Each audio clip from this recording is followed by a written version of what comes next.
ഈ പ്ലേറ്റിലെ ചെറിയ കുഴികളിൽ നടക്കുന്നത് ഒരു മോളിക്കുലാർ ഇൻ്ററോഗേഷനാണ്. എന്താണ് വൈറസ്? എന്താണ് ആൻറ്റിബോഡി? അവസാനം നിറം മാറുമ്പോൾ സത്യം പുറത്തു വരും. ലോകത്തെ ഏറ്റവും ഭയാനകമായ ഒരു രോഗമാണ് എയ്ഡ്സ് അഥവാ HIV. ഈ രോഗം കണ്ടെത്താനുള്ള ഏറ്റവും വിശ്വാസ്യതയുള്ള ടെസ്റ്റാണ് എലൈസ ടെസ്റ്റ്. പക്ഷേ എലൈസ ടെസ്റ്റ് എന്ന് കേട്ടാൽ ഉടൻ തന്നെ അയ്യോ എയ്ഡ്സ് ആണോ എന്ന് പൊതുവെ ആളുകൾ ഭയപ്പെടാറുണ്ട്. നോക്കൂ സുഹൃത്തുക്കളെ, എലൈസ എന്നത് ഒരു പ്രത്യേക ടെസ്റ്റല്ല, അതൊരു മെത്തേഡാണ്, ഒരു പ്രോസസ്സാണ്. നൂറുകണക്കിന് രോഗങ്ങൾ ഈ പ്രോസസ്സിലൂടെ ടെസ്റ്റ് ചെയ്യുന്നുണ്ട്. നമുക്കിന്ന് എലൈസ ടെസ്റ്റിനെ കുറിച്ച് സംസാരിക്കാം. വിഷയം ഒരിത്തിരി ഗഹനമാണ്. കഴിയുന്നതും ലളിതമായി പറയാൻ ശ്രമിക്കാം. എന്നാൽ തുടങ്ങിയാലോ? എലൈസ എന്നതിനെ ചിലർ എലീസ എന്ന് വിളിക്കാറുണ്ട്, ചിലർ എലൈസ എന്നും. ഞാൻ ശീലിച്ചത് എലൈസ എന്നായതുകൊണ്ട് അങ്ങനെ പറയുന്നു. എൻസൈം ലിങ്ക്ഡ് ഇമ്മ്യൂണോസോർബൻ്റ് അസേ എന്നാണ് ഇതിൻ്റെ പൂർണ്ണരൂപം. ഇതിലെ ഓരോ വാക്കും പ്രധാനമാണ്. അത് വിശദീകരിക്കുന്നതിന് മുമ്പ് നാം നമ്മുടെ ശരീരത്തിൻ്റെ പ്രതിരോധ വ്യവസ്ഥ അഥവാ ഇമ്മ്യൂൺ സിസ്റ്റത്തെക്കുറിച്ച് മനസ്സിലാക്കണം. നോക്കൂ, നമുക്ക് വരുന്ന ചെറിയ മുറിവുകൾ താനേ ഉണങ്ങാറുണ്ട്. പനിയും ജലദോഷവും അടക്കമുള്ള സാധാരണ രോഗങ്ങളെല്ലാം തനിയെ മാറും. മെഡിക്കൽ സയൻസ് പറയുന്നത് നമുക്ക് സാധാരണ വരുന്ന പല രോഗങ്ങളും നമ്മുടെ ശരീരം തന്നെ നിയന്ത്രിക്കാറുണ്ട് എന്നാണ്. എങ്ങനെയാണ് രോഗങ്ങൾ തനിയെ മാറുന്നത്? ശരീരത്തിൻ്റെ ഇമ്മ്യൂൺ സിസ്റ്റം അഥവാ പ്രതിരോധ വ്യവസ്ഥയാണിത് ചെയ്യുന്നത്. ഇത് പ്രവർത്തിക്കുന്നത് വളരെ അത്ഭുതകരമായിട്ടാണ്. നമുക്ക് നോക്കാം. ഒരു കാര്യം പറഞ്ഞോട്ടെ, ഇങ്ങനെയുള്ള സയൻസ് വീഡിയോസ് ഇഷ്ടമാണെങ്കിൽ ചാനൽ സബ്സ്ക്രൈബ് ചെയ്യാൻ മറക്കരുത്. നിങ്ങളുടെ ലൈക്കും കമൻറ്റും ഷെയറുമെല്ലാം വളരെ വിലപ്പെട്ടതാണ്. നമ്മുടെ ബ്ലഡിൽ 3 തരത്തിലുള്ള കണങ്ങൾ, പാർട്ടിക്കിൾസ് ഉണ്ട്. WBC അഥവാ വൈറ്റ് ബ്ലഡ് കോർപ്പസൽസ്, RBC അഥവാ റെഡ് ബ്ലഡ് കോർപ്പസൽസ്, പിന്നെ പ്ലേറ്റ്ലെറ്റുകൾ. ഇവയ്ക്കെല്ലാം കൃത്യമായ ഓരോ ധർമ്മമുണ്ട്. ഇതിലെ WBC ആണ് നമ്മുടെ ശരീരത്തിലെ പടയാളികൾ. ഇവരാണ് നമ്മുടെ ശരീരത്തിൽ കടന്നുകൂടുന്ന രോഗാണുക്കളെ തുരത്തുന്നത്. ഇവരാണ് നമ്മുടെ ഇമ്മ്യൂൺ സിസ്റ്റത്തിലെ ഏറ്റവും പ്രധാനപ്പെട്ട ഘടകം. ഈ WBC തന്നെ 5 തരമുണ്ട്. അതിലേക്ക് നമുക്കിപ്പോൾ കടക്കണ്ട. നമ്മുടെ ശരീരത്തിൽ പുറത്തുനിന്നും ഒരു രോഗാണു കടന്നു എന്നിരിക്കട്ടെ, അവയെ മെഡിക്കൽ ഭാഷയിൽ ആൻറ്റിജൻ എന്നാണ് വിളിക്കുക. ഇങ്ങനെ ഒരു ആൻറ്റിജൻ നമ്മുടെ ശരീരത്തിൽ പ്രവേശിച്ചാൽ ഉടൻ തന്നെ നമ്മുടെ ഇമ്മ്യൂൺ സിസ്റ്റം അലർട്ടാവുകയും ഉടൻ തന്നെ ഈ ആൻറ്റിജനെതിരെയുള്ള സ്പെസിഫിക് ആയിട്ടുള്ള ആൻറ്റിബോഡികൾ ഉണ്ടാക്കി ആ ആൻറ്റിജനുകളെ ഓടിച്ചിട്ട് പിടിച്ചു പൂട്ടുകയും ചെയ്യും. ഇതൊരു ലോക്ക് ആൻഡ് കീ മെക്കാനിസം പോലെയാണ്. ഏത് ആൻറ്റിജൻ ആണോ ശരീരത്തിൽ കടന്നത് കൃത്യമായി അതിന് സ്പെസിഫിക്കായ ആൻറ്റിബോഡിയാണ് ഉണ്ടാവുക. ഒരു ലോക്കിൻ്റെ സ്പെസിഫിക്കായ കീ മാത്രമല്ലേ ഉപയോഗിക്കാൻ കഴിയൂ?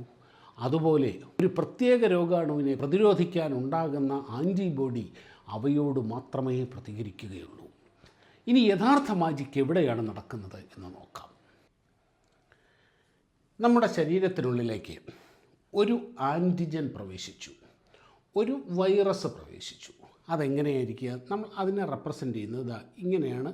പൊതുവെ വൈറസിനെ റെപ്രസെൻ്റ് ചെയ്യുന്നത്, ഇതിൻ്റെ ഷേപ്പ് ഇങ്ങനെയൊന്നുമല്ല, നമ്മൾ റെപ്രസെൻ്റ് ചെയ്യുന്നത് ഇങ്ങനെയാണ്. ഇങ്ങനെ കുറേ വൈറസുകൾ നമ്മുടെ ശരീരത്തിൽ പ്രവേശിക്കുമ്പോൾ ഈ പറഞ്ഞതുപോലെ നമ്മുടെ ഇമ്മ്യൂൺ സിസ്റ്റം ഇതിന് സ്പെസിഫിക് ആയിട്ടുള്ള ആൻറ്റിബോഡികളെ ഉണ്ടാക്കും. ഇത് ആൻറ്റിജൻ, ഇത് ആൻറ്റിജൻ, ഇതിൻ്റെ ഓപ്പോസിറ്റ് ഇതിനെ പിടിക്കുന്ന ആൻറ്റിബോഡികളെ ഉണ്ടാക്കും. ഈ ആൻറ്റിബോഡി റെപ്രസെൻ്റ് ചെയ്യുന്നത് ഇങ്ങനെ Y ആയിട്ടാണ്. ഈ ഷേപ്പിലാണ് ആൻറ്റിബോഡിയെ റെപ്രസെൻ്റ് ചെയ്യുന്നത്.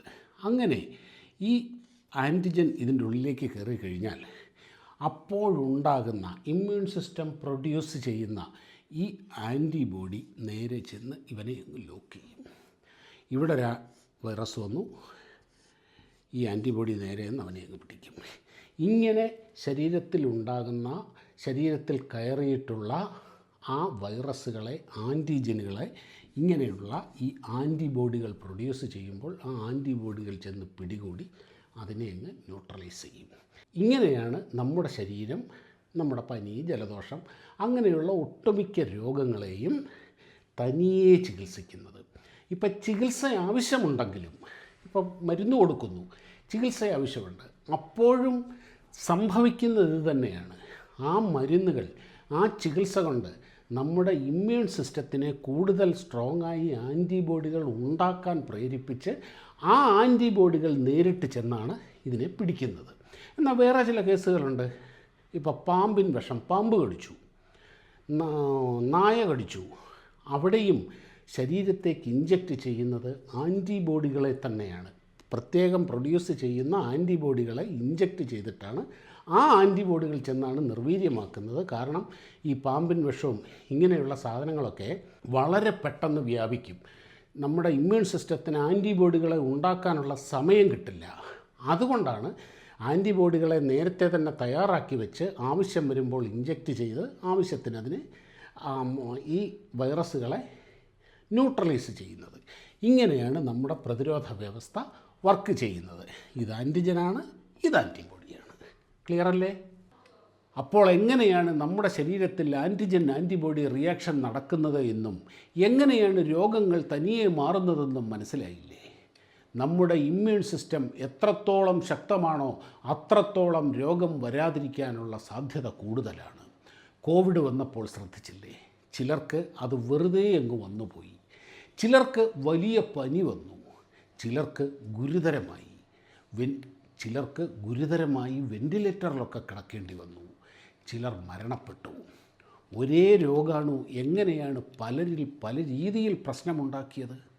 അവരുടെ ഇമ്മ്യൂൺ സിസ്റ്റത്തിൻ്റെ രോഗപ്രതിരോധ ശേഷിയുടെ വ്യത്യാസം കൊണ്ടാണത്. ശരീരത്തിൻ്റെ പ്രതിരോധ വ്യവസ്ഥയുമായി ബന്ധപ്പെട്ട ഇമ്മ്യൂണോളജി എന്നത് വലിയ ഒരു വൈദ്യശാഖയാണ്. അപ്പോൾ ഒരാളുടെ ശരീരത്തിൽ ബ്ലഡ് സ്ട്രീമിൽ എന്തെങ്കിലും പ്രത്യേക ആൻറ്റിബോഡിയുടെ സാന്നിധ്യം കണ്ടാൽ അവിടെ അതിൻ്റെ ആൻറ്റിജൻ അഥവാ ആ പ്രത്യേക രോഗാണു ഉണ്ട് എന്നുറപ്പിക്കാം. എന്നാൽ പിന്നെ ആൻറ്റിജനെ നേരിട്ടങ്ങ് കണ്ടുപിടിച്ചൂടെ എന്ന് തോന്നുന്നോ?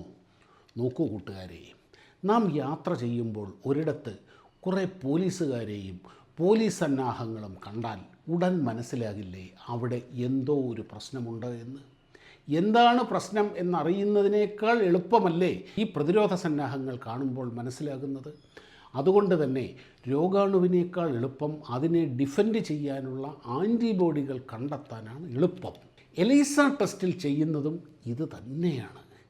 ഈ ടെസ്റ്റിലെ വാക്കുകൾ പറഞ്ഞല്ലോ, എൻസൈം ലിങ്ക്ഡ് ഇമ്മ്യൂണോസോർബൻറ്റ് അസേ. ഒരു എൻസൈമിനെ ലിങ്ക് ചെയ്തുള്ള ലൈറ്റിൻ്റെ അബ്സോർബൻസ് ഉപയോഗിച്ച് ഇമ്മ്യൂൺ സിസ്റ്റത്തെ ടെസ്റ്റ് ചെയ്യാനുള്ള മാർഗം എന്നാണ് ഇതിൻ്റെ അർത്ഥം. അസേ എന്നാൽ പ്രോസസ്സ് എന്നതിൻ്റെ മെഡിക്കൽ ടേമാണ്. ശരീരത്തിനകത്ത് നടക്കുന്ന ആൻറ്റിബോഡി റിയാക്ഷൻ ശരീരത്തിന് പുറത്ത് ലാബിൽ റെപ്ലിക്കേറ്റ് ചെയ്യുകയാണ് ഇവിടെ ചെയ്യുന്നത്. അതുകൊണ്ട് ഇതിനെ ഇൻ വിട്രോ ടെസ്റ്റുകൾ എന്നാണ് പറയുക. ശരീരത്തിനകത്ത് ചെയ്യുന്ന ടെസ്റ്റുകൾ ഇൻ വൈവോ എന്നാണ് പറയുന്നത്. ബ്ലഡ് ടെസ്റ്റുകൾ എല്ലാം ഇൻ വിട്രോ ആണ്. എങ്ങനെയാണ് ഇത് ചെയ്യുന്നത് എന്ന് നോക്കാം. നമുക്കിവിടെ കണ്ടുപിടിക്കേണ്ടത് ഒരു പർട്ടിക്കുലർ ആൻറ്റിബോഡിയെയാണ്.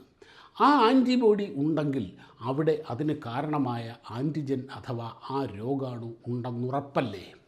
ഇവിടെ എലൈസ ടെസ്റ്റ് ചെയ്യുമ്പോൾ ആദ്യം ഈ ആൻറ്റിബോഡികളെ പിടികൂടുകയാണ്. അതിനുവേണ്ടി ആ പർട്ടിക്കുലർ ആൻറ്റിജൻ തന്നെയാണ് ഉപയോഗിക്കുന്നത്. മീൻ കാണിച്ച് പൂച്ചയെ ആകർഷിക്കുന്നത് പോലെ, അല്ലെങ്കിൽ പൂവിലെ തേനിലേക്ക് തേനീച്ചയെ ആകർഷിക്കുന്നത് പോലെ ആൻറ്റിജൻ കാണിച്ച് ആൻറ്റിബോഡിയെ പിടികൂടുന്നു. ഇതിനുവേണ്ടി ആ ആൻറ്റിജൻ കോട്ട് ചെയ്ത ഒരു സോളിഡ് സർഫസ് ഉപയോഗിക്കുന്നു. ഇതിന് മൈക്രോവെല്ലുകൾ എന്നാണ് പറയുക. ആകെ 96 ചെറിയ കുഴികൾ, 12:8 ആ ഒരു അറേഞ്ച്മെൻറ്റിലുള്ള 96 ചെറിയ കുഴികൾ അഥവാ വെല്ലുകൾ ചേർത്ത് വെച്ച ഒരു മൈക്രോ പ്ലേറ്റാണിത്.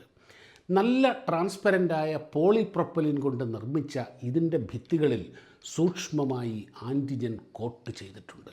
ഈ വെല്ലുകളിലേക്ക് സൂക്ഷ്മമായി മൈക്രോ പിപ്പറ്റുകളിൽ രക്തത്തെ സെൻട്രിഫ്യൂജ് ചെയ്യുമ്പോൾ കിട്ടുന്ന ഇളം മഞ്ഞ നിറത്തിലുള്ള സിറം ചേർക്കുന്നു. ബ്ലഡിലെ പ്രധാന ഘടകങ്ങളെല്ലാം ഈ സിറത്തിലുണ്ടാകും. ഇതിൽ തന്നെയാണ് ആൻറ്റിബോഡികളും ഉണ്ടാവുക. അങ്ങനെ ഈ മൈക്രോവെല്ലിലേക്ക് സിറം ചേർത്ത് കുറച്ച് സമയം വയ്ക്കുന്നു അഥവാ ഇൻക്യുബേറ്റ് ചെയ്യുന്നു. ഇൻക്യുബേറ്റ് ചെയ്യുന്നത് 37 ഡിഗ്രി ചൂട് മെയിൻറ്റെയിൻ ചെയ്യുന്ന ഒരു ഇൻക്യുബേറ്ററിലാണ്. ഈ 37 ഡിഗ്രി എന്നത് പ്രത്യേകം ശ്രദ്ധിക്കുക. നമ്മുടെ ശരീരത്തിൻ്റെ ചൂടാണിത്. ശരീരത്തിനുള്ളിൽ നടക്കുന്ന ഒരു പ്രക്രിയ നാം പുറത്ത് റെപ്ലിക്കേറ്റ് ചെയ്യുമ്പോൾ ഈ ടെമ്പറേച്ചർ കണ്ടീഷൻ നിലനിർത്തണമല്ലോ. അങ്ങനെ കുറച്ച് സമയം ഇൻക്യുബേറ്റ് ചെയ്ത് കഴിഞ്ഞ് ഈ മൈക്രോവെല്ലുകൾ വാഷ് ചെയ്യും. പ്രത്യേക വാഷർ ഉപയോഗിച്ചാണ് ആ വാഷ് ചെയ്യുക. അതിലെ സാമ്പിളുകൾ മുഴുവൻ കളയും. ഈ സാമ്പിളിൽ ആൻറ്റിബോഡികൾ ഉണ്ടായിരുന്നു എങ്കിൽ അവ മൈക്രോവെല്ലിൽ കോട്ട് ചെയ്ത ആൻറ്റിജനുകളുമായി ബൈൻഡ് ചെയ്തിട്ടുണ്ടാകും. ആ ബൈൻഡിങ് വളരെ ശക്തമാണ്. വാഷിങ്ങിലൊന്നും അത് പോവില്ല. അതുകൊണ്ടാണ് ആ ബൈൻഡിങ് മാത്രം നിലനിർത്തി ബാക്കിയെല്ലാം വാഷ് ചെയ്യുന്നത്. ഇനി ഇവിടെ എൻസൈം ലിങ്ക്ഡ് ആൻറ്റിബോഡി എങ്ങനെയാണ് പ്രവർത്തിക്കുന്നത് എന്നും എങ്ങനെയാണ് കളർ ചേഞ്ച് ഉണ്ടാകുന്നത് എന്നും ബോർഡിൽ നോക്കാം. നോക്കൂ സുഹൃത്തുക്കളെ, ഞാൻ ആദ്യം പറഞ്ഞു എലൈസ എന്നതിൻ്റെ full form enzyme linked immuno sorbent assay. Immuno എന്ന് പറഞ്ഞാൽ മനസ്സിലാകും, it is something related to immune system. Assay എന്ന് പറഞ്ഞാൽ പ്രോസസ്. സോർബൻറ്റ് എന്ന് പറഞ്ഞു കഴിഞ്ഞാൽ how extend light is absorb to it. Enzyme എന്ന് പറഞ്ഞാൽ അവിടെ ഒരു എൻസൈം ഉണ്ട്. ആ എൻസൈം അവിടെ ലിങ്ക് ചെയ്തിട്ടുണ്ട്. ഇത്രയും ചേരുന്നതാണ് ഈ എലൈസ എന്നുള്ള വാക്ക്. ഇവിടെ എങ്ങനെയാണ് അത് ചെയ്യുന്നത് എന്നാണ് നമ്മൾ നോക്കുന്നത്. ഞാൻ പറഞ്ഞു, ഇത് ഇൻ വിട്രോ ടെസ്റ്റാണ്. എന്താണ് ഇൻ വിട്രോ? നമ്മുടെ ശരീരത്തിൻ്റെ ഉള്ളിൽ നടക്കുന്ന ഒരു കാര്യം, ആ കണ്ടീഷൻ നമ്മൾ പുറത്ത് ക്രിയേറ്റ് ചെയ്ത് അതിനെ റെപ്ലിക്കേറ്റ് ചെയ്യുകയാണ്. എന്താണ് ശരീരത്തിനുള്ളിൽ നടക്കുന്നത്? ഒരു ആൻറ്റിജൻ അവിടെ എത്തുമ്പോൾ ആൻറ്റിബോഡി ഉണ്ടാകുന്നു. ആൻറ്റിജൻ ആൻറ്റിബോഡി ബൈൻഡിങ് ഉണ്ടാകുന്നു. അതാണ് നമ്മളിവിടെ ചെയ്യുന്നത്. ഇവിടെ ഞാൻ പറഞ്ഞല്ലോ, ചെറിയ മൈക്രോവെല്ലുകൾ ഉപയോഗിച്ചുകൊണ്ടാണ് അങ്ങനെയുള്ള ഒരു പ്ലേറ്റ്. ഇതിൽ 96 വെല്ലുകൾ ഉണ്ടാകും. 8 സ്ട്രിപ്പ് വീതമുള്ള ഇങ്ങനെ 8 എണ്ണം, ഇങ്ങനെ 12 ഉണ്ടാകുമ്പോൾ 96 വെല്ലുകൾ ഉണ്ടാകും. ഈ വെല്ല് ഇതിനെ നമ്മളൊരു വലുതാക്കി എടുക്കുകയാണ്. ഇതൊരു വെല്ലാണ്, ഒരു മൈക്രോവെല്ലാണിത്. ഇത് ട്രാൻസ്പെറൻ്റാണ്, പോളിപ്രൊപ്പലിനാണ്. ഇതിൻ്റെ ഭിത്തികളിൽ ഈ പറഞ്ഞ ആൻറ്റിജൻ, നമുക്ക് കണ്ടുപിടിക്കേണ്ട ആൻറ്റിജൻ കോട്ട് ചെയ്തിട്ടുണ്ട്. നമുക്കത് കാണാനൊന്നും കഴിയില്ല, വളരെ സൂക്ഷ്മമായിട്ട് കോട്ട് ചെയ്തിരിക്കുകയാണ്. ഇതിൻ്റെ അകത്ത് ആൻറ്റിജൻ ഉണ്ട്. ആൻറ്റിജൻ, അപ്പം ഈ ആൻറ്റിജൻ എന്തിനെ നോക്കിയിരിക്കുക? ഒരു ആൻറ്റിബോഡി വരാൻ നോക്കിയിരിക്കുക, അവനെ പിടിച്ചിരിക്കുകയാണ്. ആ വെല്ലിനുള്ളിലേക്ക് ഇപ്പോൾ ഇത് ഞാൻ മായ്ക്കുകയാണ്. ഇപ്പോൾ ഇതൊരു വെല്ലിൻ്റെ അടിഭാഗമാണ്. ഒരു ഭാഗം മാത്രമേ കാണിച്ചിട്ടുള്ളൂ. ഇവിടെ ആൻറ്റിജൻ ഇങ്ങനെയുണ്ട്. നമ്മൾ ഈ പറഞ്ഞ പോലെ എന്താണ്, ഒരു പിപ്പറ്റ് കൊണ്ട്, മൈക്രോ പിപ്പറ്റ് കൊണ്ട് ബ്ലഡിൽ നിന്ന് വേർതിരിച്ചെടുക്കുന്ന സിറം, ആ മഞ്ഞ നിറമുള്ള സിറം ഈ മൈക്രോവെല്ലിലേക്ക് ഒരു 10 മൈക്രോ ലിറ്റർ, ഒരു മൈക്രോ ലിറ്റർ എന്ന് പറഞ്ഞാൽ ഒരു ml 1000-ൽ വളരെ ഒരു ഡ്രോപ്പ് പോലും ഉണ്ടാവില്ല. അത് ഇതിലേക്ക് ഇറ്റിക്കുന്നു, പിപ്പറ്റ് ചെയ്യുന്നു. അതിൻ്റെ അകത്ത് ആൻറ്റിബോഡി ഉണ്ടെന്ന് വിചാരിക്കുക. ഉണ്ടെങ്കിൽ അവൻ ഇവിടെ വന്ന് ഇവനെ പിടിക്കില്ലേ? ഈ ആൻറ്റിജനുമായിട്ട് ബൈൻഡ് ചെയ്യില്ലേ? ചെയ്യുമല്ലോ. ഇങ്ങനെ കുറച്ച് സമയം അവിടെ വെച്ചേക്കും. നമ്മുടെ ശരീരത്തിൻ്റെ ആ ചൂട് 37 ഡിഗ്രി മെയിൻറ്റെയിൻ ചെയ്യുന്ന ഒരു ഇൻക്യുബേറ്ററിൻ്റെ അകത്താണ് ഇത്. ഈ മൈക്രോവെല്ല് ഇങ്ങനെ ഈ മുഴുവൻ മൈക്രോവെല്ലും ഇങ്ങനെ പല സാമ്പിൾ ഒഴിച്ച് ആ സാമ്പിൾ ആഡ് ചെയ്തതിന് ശേഷം കുറച്ച് സമയം ഇൻക്യുബേറ്റ് ചെയ്യും. അത് കമ്പനി ടു കമ്പനി വ്യത്യാസം ഉണ്ടാകും പ്രോട്ടോക്കോളിന്. ചിലത് അരമണിക്കൂറായിരിക്കും, ചിലത് 45 മിനിറ്റ് ആയിരിക്കും, ചിലത് 1 മണിക്കൂറായിരിക്കും. അത് കമ്പനി ടു കമ്പനി ഡിഫറൻ്റ് ആയിരിക്കും. എന്തായാലും ഇൻക്യുബേഷൻ അവിടെ അത്യാവശ്യമാണ്. അങ്ങനെ ഈ ആൻറ്റിജൻ ആൻറ്റിബോഡി ബൈൻഡിങ് നമ്മൾ പുറത്ത് ഉണ്ടാക്കും. ശരീരത്തിനുള്ളിൽ ഉണ്ടാകുന്ന ആൻറ്റിജൻ ആൻറ്റിബോഡി ബൈൻഡിങ്ങാണ് ഇവിടെ ഉണ്ടാക്കുന്നത്. അതിനുശേഷം എന്താണ്, ഇത് കംപ്ലീറ്റ് വാഷ് ചെയ്ത് കളയും. വാഷ് ചെയ്ത് കളയുമ്പോഴും ഈ ആൻറ്റിജൻ ആൻറ്റിബോഡി ബൈൻഡിങ് വളരെ സ്ട്രോങ് ആയതുകൊണ്ട് അതങ്ങനെ തന്നെ അവിടെ നിൽക്കും. ബാക്കിയെല്ലാം റെസിഡ്യൂസ് മുഴുവൻ വാഷ് ചെയ്ത് പോകും. അങ്ങനെ ഈ ബൈൻഡിങ്ങിലേക്ക്, ആൻറ്റിജൻ ആൻറ്റിബോഡി ബൈൻഡിങ്ങിലേക്ക്, ഇതുകൊണ്ട് മാത്രം ഒരു കാര്യമുണ്ട്, പക്ഷേ ഈ സാധനം നമുക്ക് കാണാൻ കഴിയില്ല. ഇങ്ങനൊരു ബൈൻഡിങ് ഉണ്ടായിട്ടുണ്ടോ എന്ന് നമുക്കറിയില്ല. ഉണ്ടായിട്ടുണ്ടാകാം, ഇല്ലായിരിക്കാം. പക്ഷേ ഇതിനെ നമുക്ക് കാണണ്ടേ, വിഷ്വലൈസ് ചെയ്യണ്ടേ, എങ്കിലല്ലേ ഇത് അറിയാൻ പറ്റുള്ളൂ. അപ്പം അതിന് ശേഷം ഇതിലേക്ക് ഒരു എൻസൈം ലിങ്ക് ചെയ്തിട്ടുള്ള മറ്റൊരു റിയേജൻ്റ് ഉണ്ട്. ആ റിയേജൻ്റ് ഇതിലേക്ക് ഒഴിക്കുമ്പോൾ ആ എൻസൈം എന്ത് പറ്റും? ഈ ഇതിൽ ബൈൻഡ് ചെയ്തിരിക്കുന്ന ആൻറ്റിബോഡിയുമായിട്ട് അത് റിയാക്ട് ചെയ്യും. അങ്ങനെ അവിടെ അടുത്ത ഒരു എൻസൈം അവിടേക്ക് ഒഴിക്കുമ്പോൾ എന്താണെന്ന് പറ്റുക വെച്ചാൽ, ഇവിടെ ഈ റിയാക്ഷൻ നടന്ന് ഈ ആൻറ്റിബോഡി ബൈൻഡിങ് ഉണ്ടെങ്കിൽ മാത്രം ഈ എൻസൈം ലിങ്ക്ഡ് ആയിട്ടുള്ള റിയേജൻ്റ് ആ ബൈൻഡിങ്ങുമായിട്ട് റിയാക്ട് ചെയ്യും. ആ ബൈൻഡിങ്ങുമായിട്ട് ചേർന്ന് അതിൻ്റെ ബോണ്ടിങ് കൂടുതൽ ശക്തമാകും. ഇങ്ങനെ ഒരവസ്ഥയിലും ഇതിനെ കാണാൻ കഴിയില്ല. ഇവിടേക്ക് ആ എൻസൈം ലിങ്ക്ഡ് ആയിട്ടുള്ള റിയേജൻ്റ് ഒഴിക്കുമ്പോൾ ഇവിടെ ഈ ബൈൻഡിങ്ങുമായിട്ട് ഇത് ചേരുന്നുണ്ട്. ഈ ബൈൻഡിങ് ഉണ്ടെങ്കിൽ മാത്രമേ, ആൻറ്റിജൻ ഉണ്ടെങ്കിൽ മാത്രമേ അവിടെ ആൻറ്റിജൻ ആൻറ്റിബോഡി ബൈൻഡിങ് ഉണ്ടാവുള്ളൂ. ഈ ആൻറ്റിജൻ ആൻറ്റിബോഡി ബൈൻഡിങ് ഉണ്ടെങ്കിൽ മാത്രമേ ഈ എൻസൈം അതിനോട് ചേരുകയുമുള്ളൂ. ഈ ഒരവസ്ഥ വന്നാലും നമുക്കതിനെ കാണാൻ കഴിയില്ല, അതിനെ വിഷ്വലൈസ് ചെയ്യാൻ കഴിയില്ല.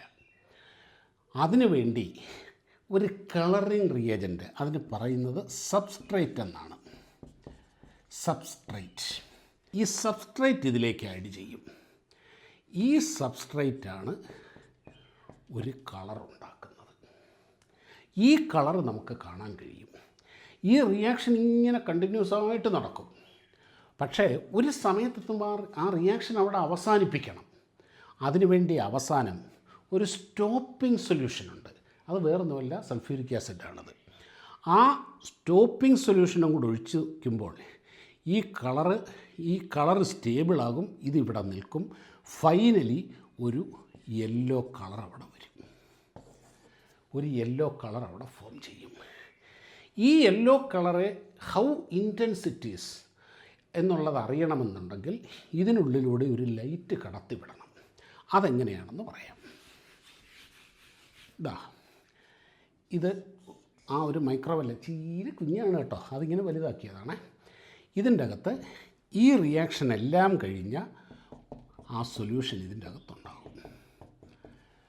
ഒരു കളറുണ്ട് അതിൻ്റെ അകത്ത്. ഇനി ഈ കളർ എത്ര ലൈറ്റ് അബ്സോർബ് ചെയ്തിട്ടുണ്ടെന്ന് അറിയണമെങ്കിൽ ഇതിൻ്റെ അകത്തൂടെ ലൈറ്റ് കടത്തിവിടണ്ടേ? വേണമല്ലോ. ഇവിടെ ഒരു ലൈറ്റ് സോഴ്സ് ഉണ്ട്. ഈ ലൈറ്റ് സോഴ്സ് ഇവിടെ നിന്ന് ഒരു ഫിൽറ്ററിൽ കൂടെ കൃത്യമായൊരു വേവ് ലെങ്തിലൂടെ ഉള്ള ഒരു ലൈറ്റ് ഇതിലേക്ക് കടത്തിവിടും. ഇതിലെ പാസ് ചെയ്യും. ഇവിടെ ഒരു ലൈറ്റ് ഡിറ്റക്ടറുമുണ്ട്. എത്ര ലൈറ്റ് ഇതിലെ വിട്ടു, സോഴ്സിൽ നിന്ന് എത്ര ലൈറ്റ് ഇതിലെ പോയി എന്ന് നമുക്കറിയാം. എത്ര ലൈറ്റ് ഇവിടെ കിട്ടി എന്നും നമുക്കറിയാം. അപ്പോൾ എത്ര ലൈറ്റ് ഇവിടെ നഷ്ടപ്പെട്ടു എന്ന് നമുക്ക് ഈസിയായിട്ട് കിട്ടുമല്ലേ? ഞാൻ എളുപ്പം പറയാം. അതിൻ്റെ യൂണിറ്റ് ഒന്നും നിങ്ങൾ നോക്കണ്ട. ഇവിടുന്ന് കടത്തിവിട്ട ലൈറ്റിൻ്റെ ക്വാണ്ടിറ്റി 10 എന്നങ്ങ് വെറുതെ വിചാരിക്കും. ഇവിടെ കിട്ടിയ ലൈറ്റിൻ്റെ അളവ് 5 എന്നൊന്ന് വിചാരിക്കുക. അപ്പോൾ എത്ര ലൈറ്റ് ഇതിൻ്റെ ഇത് അബ്സോർബ് ചെയ്തു? 5 അല്ലേ? ക്ലിയറായില്ലേ? ഇത്രയേ ഉള്ളൂ. ഇതാണ് ഈ സോർബൻസ് എന്നുള്ളതുകൊണ്ട് ഉദ്ദേശിക്കുന്നത്. അപ്പോൾ ഇവിടെ നമ്മൾ എന്തെല്ലാം കണ്ടു? എൻസൈം കണ്ടു, അതിനെ ലിങ്ക് ചെയ്തിരിക്കുന്ന കണ്ടു, ഇമ്മ്യൂണോളജിയാണ്, സോർബൻസ് കണ്ടു. ഇതെല്ലാം കൂടെ ചേരുന്ന പ്രക്രിയ ആസേ എലൈസ. ഇത് ഡിറ്റക്റ്റ് ചെയ്യുന്നത്, അവസാനം ഈ റീഡിങ് എടുക്കുന്നത് എലൈസ റീഡർ എന്ന ഒരു ചെറിയ ഉപകരണമാണത്. അത് പല ലാബുകളിലും ഉണ്ടാകും. അത് അവസാനത്തെ 1 മിനിറ്റ് മാത്രമേ ഈ എലൈസ റീഡറിന് റോളുള്ളൂ. ആ റീഡിങ് എടുക്കുക. ബാക്കി മുഴുവൻ 1.5, 2, അതായത് ഏത് ആൻറ്റിജൻ അനുസരിച്ചാണ് ഇത് പ്രൊവൈഡ് ചെയ്യുന്ന കമ്പനിക്കൊക്കെ അനുസരിച്ച് ഇതിൻ്റെ പ്രോട്ടോക്കോൾ മാറും. ഇത് ഞാൻ ജനറൽ പ്രോട്ടോക്കോളാണ് പറഞ്ഞത്. ചിലപ്പം 1 മണിക്കൂർ ഇൻക്യുബേഷൻ എന്നുള്ളത് ചിലതിന് 15 മിനിറ്റ് മതിയാകും. അതേപോലെ തന്നെ ഈ വാഷിംഗ് സ്റ്റെപ്പ് പലതുണ്ടാകും. അങ്ങനെ ഒരുപാട് കാര്യങ്ങളുണ്ട്. അതിലേക്കൊന്നും പോകാതെ എലൈസയുടെ ബേസിക് മാത്രമാണ് ഞാൻ പറഞ്ഞത്. ഇതാണ് എലൈസ. ഓക്കെ, ഇങ്ങനെയാണ് ഒരു എലൈസ ടെസ്റ്റിൻ്റെ പ്രോട്ടോക്കോൾ പൂർത്തിയാകുന്നത്. ഇങ്ങനെ അവസാനമുണ്ടാകുന്ന മഞ്ഞ കളർ എത്ര ലൈറ്റ് അബ്സോർബ് ചെയ്യുന്നു എന്നറിയാൻ എലൈസ റീഡർ എന്നൊരു ഉപകരണമുണ്ട്. അതിലാണ് ഈ റീഡിംഗ് എടുക്കുന്നത്. അതിൽ നിന്നാണ്, ആ റീഡിങ്ങിൽ നിന്നാണ് ആൻറ്റിബോഡിയുടെ സാന്നിധ്യവും അതിലൂടെ ആൻറ്റിജൻ അഥവാ ആ പർട്ടിക്കുലർ രോഗാണുവിൻ്റെ സാന്നിധ്യവും അതെത്രത്തോളമുണ്ട് എന്നൊക്കെയും അറിയുന്നത്. വൈറസുകളെ കണ്ടെത്താൻ ഏറ്റവും ഫലപ്രദമായ ടെസ്റ്റാണിത്. പക്ഷേ ഇത് ചെയ്യാൻ നല്ല ടെക്നിക്കൽ സ്കിൽ ആവശ്യമാണ്. മുകളിൽ പറഞ്ഞ പ്രോട്ടോക്കോൾ കൃത്യമായും സൂക്ഷ്മമായും ഫോളോ ചെയ്യണം. തീരെ ചെറിയ അളവുകളിൽ പിപ്പറ്റ് ചെയ്യണം. വാഷിംഗ് വളരെ പ്രധാനമാണ്. അങ്ങനെ ആ പ്രോട്ടോക്കോൾ പോവുകയാണ്. നല്ല പരിചയസമ്പന്നരായ ടെക്നീഷ്യൻസിന് മാത്രമേ എലൈസ ചെയ്യാൻ കഴിയൂ. HIV, മഞ്ഞപ്പിത്തം, കോവിഡ് തുടങ്ങി ആയിരക്കണക്കിന് ടെസ്റ്റുകൾ ചെയ്യുന്ന മെത്തേഡാണിത്. നമ്മുടെ കണ്ണുകൾക്ക് കാണാൻ പോലും കഴിയാത്ത ഒരു വൈറസിൻ്റെ സാന്നിധ്യം ഒരു ചെറിയ നിറം മാറ്റത്തിലൂടെ കണ്ടെത്തുന്ന സയൻസാണ് എലൈസ. മനുഷ്യൻ്റെ ഇമ്മ്യൂൺ സിസ്റ്റം എത്ര അത്ഭുതകരമാണെന്ന് കാണിക്കുന്ന മറ്റൊരു ഉദാഹരണം. വീഡിയോ കണ്ട എല്ലാ കൂട്ടുകാർക്കും ഒരുപാട് നന്ദി. വീഡിയോ ഇഷ്ടമായാൽ പിന്തുണയ്ക്കണമെന്ന് ഒരിക്കൽ കൂടി അഭ്യർത്ഥിക്കുന്നു. മറ്റൊരു സയൻസ് വീഡിയോയുമായി ഉടനെ കാണാം. നന്ദി, നമസ്കാരം.